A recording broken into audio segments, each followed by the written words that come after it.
Rudolf Stingel est un artiste singulier qui s'intéresse au temps et à l'espace plus qu'aux formes plastiques.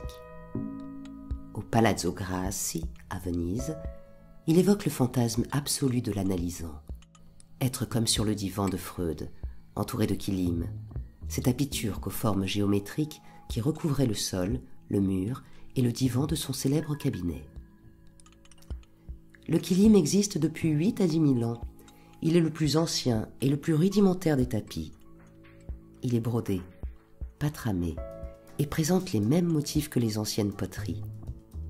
Chaque tribu nomade a son vocabulaire particulier de signes, d'écritures symboliques, qui définissent son identité.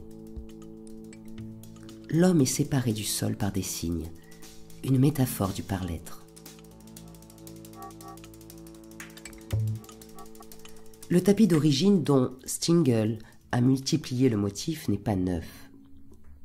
Comme pour les kilim de Freud, usés par les pieds et les corps des analysants, les traces du temps y sont parfaitement visibles.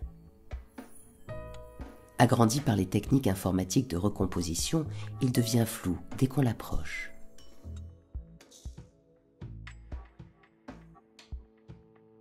L'effet cocon est redoublé par la quiétude qui règne.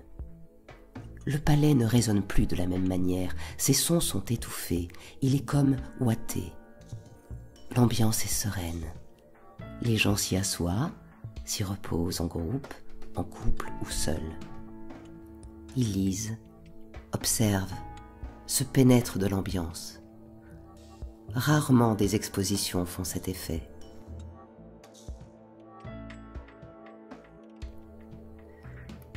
La vision de Stingel est déployée sur 5000 mètres carrés, couvrant les sols et les murs du Palazzo Grassi. Dans le rez-de-chaussée atrium, la seule œuvre présentée est un grand portrait de l'artiste, une peinture faite d'après une vieille photo. Elle aussi est usée, vieillie, salie avec les traces de verre qu'on a posées dessus. Une photo qui a vécu et subi l'érosion du temps.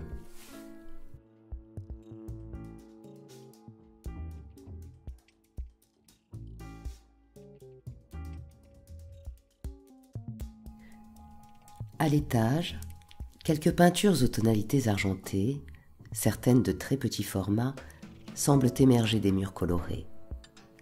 D'autres plus grandes, abstraites, taches de gris sur un fond argenté, matière délayée, traces, grattements, effacements partiels. Stingel nous parle de l'usure, du vieillissement, de la mort, qu'on retrouve chevauchant un lion décharné, un fémur à la main, conquérante, dominatrice. Face au temps, à l'espace, à la mort, Stingel raconte un besoin de sécurité, de cocon. Tout résonne juste. Une œuvre, un rêve cohérent.